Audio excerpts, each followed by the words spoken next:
একটা ছাত্র সংগঠন সে গুন্ডা বাহিনীর মতো ইলেকশন কমিশনের সামনে যা বসে রয়েছে, আমরা কিন্তু মাঠে নামতে বাধ্য হব যদি ইলেকশন কমিশন এই আচরণগুলো আমাদের কাছে কন্টিনিউ করে।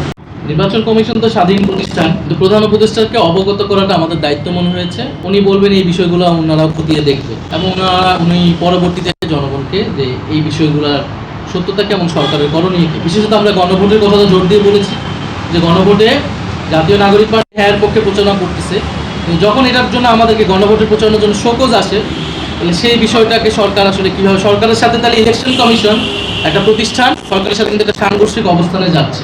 এক ধরনের টানাপোড়েন আমাদের আরও আগের থেকে, আমাদের মার্কা নিয়ে অনেক ধরনের টানাপোড়েন ছিল, কিন্তু সেটা ছিল আমাদের একটা দলীয় বিষয়। এই জন্য এটাতে কিন্তু আমরা খুব বেশি স্ট্রিক্ট পজিশনে যাইনি, শেষ পর্যন্ত আমরা মেনে নিয়েছি বা একটা সমঝোতায় এসেছি। কিন্তু এখন যেটা ইলেকশন, এটা বাংলাদেশের ভবিষ্যতের প্রশ্ন, গণতন্ত্রের প্রশ্ন এবং জনগণের জীবন, বাংলাদেশের আগামী ভবিষ্যৎ সব কিছু নির্ভর করতেছে এই ইলেকশনের উপর। এবং অনেকগুলো রাজনৈতিক দলের সাথে এটা সংশ্লিষ্ট, এটা তো শুধু আমাদের একক কথা না।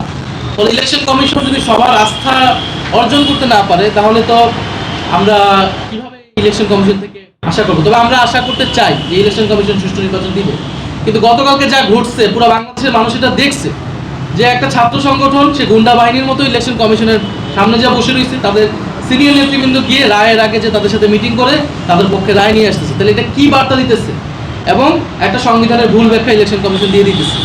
ফলে এই ধরনের হঠকারী কাজ ইলেকশন কমিশন যদি মনে করে বাংলাদেশে একটাই দল আছে, তাহলে কিন্তু ইলেকশন কমিশন খুব ভুল ভাবতেছে।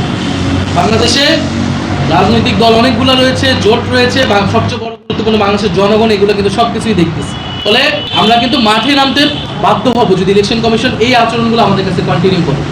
আমাদের কথা হয়েছে যে এই সামগ্রিক এই পরিস্থিতি বা ইলেকশন কমিশনের এই আচরণগুলো আসলে নির্বাচনে প্রভাব বিস্তার করে, লেভেল প্লেইং ফিল্ড নষ্ট হচ্ছে এবং এটার জন্য যদি মাঠে নামতে হয়, তাহলে আমরা সম্মিলিতভাবে ঐক্যবদ্ধভাবে মাঠে নামবো, দলীয় জোট। এটা নিয়ে আমাদের একটা প্রাথমিক কথা হয়েছে।